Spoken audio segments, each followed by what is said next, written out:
anything you focus on a consistent basis, you put 100% of yourself into and you try and improve daily on, you will improve. You will get better. The problem is most of us in life do not control the power of our mental focus. In fact, most of us focus on things like, well, gosh, how come my life isn't working? How come this always happens to me? And if you focus on that enough, that's exactly what you'll experience in life. Whatever we focus on consistently, we tend to manifest in our lives. Don't you already believe that? My hallucination is you already do, or you wouldn't have picked up a tape program like this. The key is getting ourselves to live by these factors. Most people in life major in minor things. That is, they're focused on how to make a living instead of how to design their life.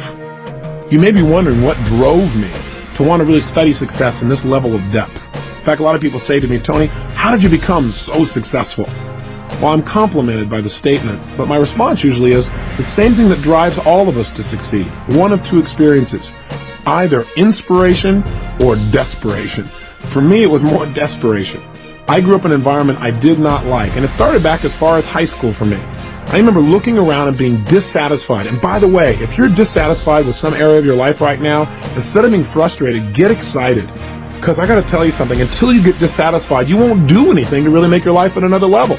Dissatisfaction is a gem. If you're totally satisfied, you're going to get comfortable, and then your life begins to deteriorate. But I found myself dissatisfied with my environment. I didn't like what I saw growing up. I saw my father working extremely hard as a salesman, 40 or 50 hours a week, and yet most of the time we were broke. And I didn't understand why. I remember what that did to him emotionally. And that drove enough pain inside of me that I thought to myself at that time, I don't want to ever have my family have to go through this. And I don't want to have to go through it myself ever again. I thought someday I'm going to master financial success so I can not only help myself, but the people around me. And that was a driving force for my success in that area. I remember going to high school, and I was not a real popular kid. But I really loved people, and I loved being around them, and I wanted everybody to like me. A lot of people did, but I wasn't the most popular kid in school. But I thought someday I'm going to meet the most popular kid in school, and I'm going to find out what makes him so popular. He's probably one of the nicest, most warm and genuine people you could ever meet. I remember the day I met this kid. He treated me like I was dirt. Like, how dare I enter his space?